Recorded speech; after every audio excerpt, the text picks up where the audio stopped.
सभी को जय मसीह की प्रेज़ लॉर्ड। खुदावंद यीशु में सभी की सलामती हो। मसीह में पुराना जीवन और नया जीवन।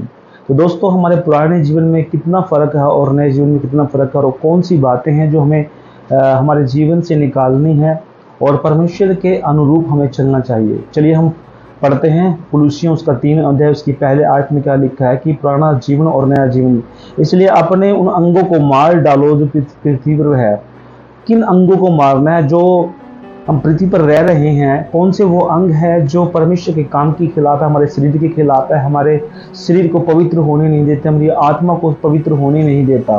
तो दोस्तों, उन अंगों को कौन कौन से अंग है? वो पहला अंग जो है व्यभिचार है, अर्थात व्यभिचार जो आपको पवित्रता में चलने से रोकता है। क्योंकि अगर आप यंग हैं, आपके जीवन के अंदर ये समस्याएं हैं, तो आपको आज ही इसका इलाज करना होगा। आज ही आपके जीवन से इस व्यभिचार की बातों को, इस मन में जो विचार आप करते हैं उसको निकालना होगा। अगर आप यंग हैं, अगर आप सेवा करना चाहते हैं और सेवा में बढ़ना चाहते हैं, तो आप अपनी जो है शादी कर ले। मसीह बहन से, कोई ऐसी जो आत्मिक बहन हो, उससे शादी कर सकते हैं और व्यभिचार से बच सकते हैं। वरना प्रार्थना कीजिए परमेश्वर से कि परमेश्वर आपको शक्ति दे, पावर दे कि आप व्यभिचार से बचे रहें। दूसरा है अशुद्धता और दुष्कामना, बुरी लालसा और लोभ और जो मूर्ति के बराबर है। ये बातें जो है, पहला था व्यभिचार, दूसरा अशुद्धता। अशुद्धता क्योंकि जो आपके शरीर को अशुद्ध करने वाली बातें हैं, उसको आपको अपने जीवन से निकालना है। यानी जब आप प्रचार करते हैं, प्रचार करने के बाद आपका किसी के साथ झगड़ा हो जाता है, कोई आपके विरोध में खड़ा जाता है, आप जो है गाली दे देते हैं और आप बुरा बोल देते हैं, उसको मारने की धमकी दे देते हैं। ये अशुद्धता की बातें जो है हमारे जीवन से निकलनी चाहिए। अगर ये बातें आपके जीवन से नहीं निकलेगी तो मैं सच कहता हूं कि आप नए जीवन में प्रवेश नहीं कर सकते। दुष्कामना, दुष्कामना का मतलब है कि लोभ लालच। यानी जब भी आप अपना फायदा ढूंढते हैं, कहीं भी सेवकाई में कहीं भी जाते हैं, आप उनसे ज़्यादा भेंट लेने की बात करते हैं या आप उनसे कुछ इच्छा रखते हैं, कुछ ज़्यादा लेने की, उनसे कपड़ा या आप उनसे पैसा या आप उन दान के माध्यम से आपको अच्छा कुछ देने की कोशिश करते हैं, आप उनसे लालच करने की कोशिश करते हैं, आपको ये देना चाहिए, पैसा देना चाहिए, आपके घर में जो गेहूँ है उसका 10वांश देना चाहिए, चावल का 10वांश देना चाहिए। जो भी आपके मन में जो लालच है उसको निकालना और परमेश्वर के अनुरूप चलना है।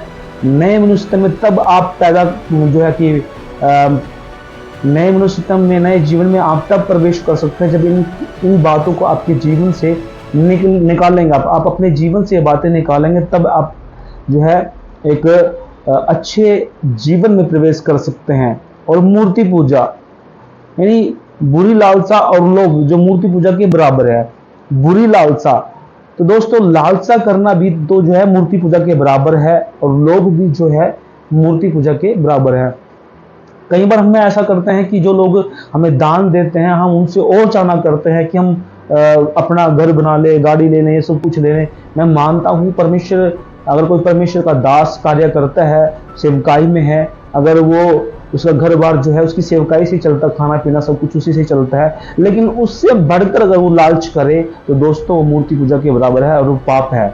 अक्सर मैंने लोगों को देखा है कि बहुत सारी संस्थाएं, बड़ी बड़ी संस्थाएं जो है बहुत पैसा लेती है। एक विश्वासी के होने के, अगर आप किसी आत्मा को जीतते हैं, एक आत्मा को पैसे से तोलते हैं और बहुत सारी जो है आत्माएं बचाने के साथ साथ उनके बाहर से जो है कि डोनेशन मांगते हैं, बहुत सारा पैसा मांगते, इकट्ठा कर लेते हैं और पास्टरों को नहीं देते। तो दोस्तों ये लालसा बुरी है, वो मूर्ति पूजा के बराबर है। वो मसीह नहीं है, वो परमेश्वर के अच्छे दास नहीं है, परमेश्वर के अच्छे जन नहीं है। तो इसीलिए अपना पुराना मनुष्य छोड़कर नए जीवन में कैसे प्रवेश करना है, ये हमें परमेश्वर का वचन हमें सिखाता है। दोस्तों ये बातें अक्सर हमारे जीवन में आती रहती हैं कि हमें किस प्रकार हमें नए जीवन में प्रवेश करना है। परमेश्वर ने किन बातों का विरोध किया और किन बातों के तहत परमेश्वर ने कहा कि नए जीवन में कैसे प्रेरणा। बहुत सारे लोग जो हैं परमेश्वर की आज्ञा के अनुसार बैप्टिज्म लेते हैं, आग का बपतिस्मा लेते हैं, प्रभु भोज लेते हैं। ये सब परमेश्वर की आज्ञाएं हैं और नए जीवन प्रवेश करने के लिए हमें बहुत सारी अपने जीवन के अंदर जो है वो एक अलग टॉपिक है। तो हमें नए जीवन प्रवेश करने के लिए हमें अशुद्ध बातें, अशुद्ध चीजें, अशुद्ध जुबान से जो है निकालना, बुरा देखना, बुरा सुनना, बुरा कहना, ये सब बातें जो है परमेश्वर का वचन हमें बताता है कि ये हमारे जीवन से निकलने चाहिए। ये आयत पढ़कर जो है आप सीख सकते हैं परमेश्वर के वचन में। और दोस्तों, अक्सर हमारे जीवन में बहुत सारी समस्याएं आती हैं और जो है कि अक्षर भर आपके जीवन में ऐसा भी होता है कि जब आप पल भर में आप कहीं आउटरीच के लिए जाते हैं और आपके साथ झगड़ा हो जाता है, कोई थप्पड़ मार देता है क्योंकि आप धर्म बदल रहे हैं, ऐसा बदल रहे हैं, तो ये जो है समस्या आपके जीवन में आती रहती है। लेकिन आपको संयम के साथ जो है काम करना होगा, संयम के साथ को रहना होगा। जैसा प्रभु यीशु मसीह ने कहा, परमेश्वर को 39 कोड़े मारे गए, उसके ऊपर थूका गया, बुरा भला बोला गया, तो उसने संयम के साथ जो दोस्तों उसने काम लिया और उसके कपड़ों को भी बांट लिया गया है दोस्तों। तो इस तरीके से परमेश्वर में हमें बढ़ना है, संयम के साथ बुरी बातों को हमारे जीवन से निकालना है। जो भी आपके जीवन में समस्या है, जो भी अगर आप ज्यादा गाली देते हैं तो परमेश्वर से प्रार्थना करें, बुरा देखते हैं तो आंखों के साथ दोस्तों वो भी परमेश्वर से प्रार्थना करें कि परमेश्वर आपको जो है एक अच्छा सोच, एक अच्छी देखने के साथ साथ अच्छी विचार दें और अच्छा सुनना जो है, आप एक अच्छा सुनते हैं तभी आप एक अच्छे विचार जो है आपके मन में रहते हैं। अच्छा वचन सुने, भजन सुने, मॉर्निंग में भी, इवनिंग में भी, जब आप सोते हैं तब भी आप एक अच्छे वचन के साथ जो है अपने जीवन में, नए जीवन में शुरुआत कर सकते हैं। नए जीवन जो है परमेश्वर के साथ शुरुआत करें, पुराना जीवन छोड़ करके परमेश्वर के साथ नए जीवन में प्रवेश करें। तो दोस्तों, मैं आपको बताना चाहता हूँ कि नए जीवन में पुराने जीवन में फर्क ये है कि नया जीवन जो है पवित्रताई में बढ़ता है और पुराना जीवन जो है बुराई के साथ हम छोड़ देते हैं।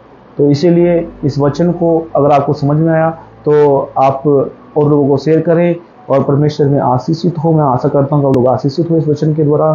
सभी को जय मसीह की, प्रेज़ द लॉर्ड।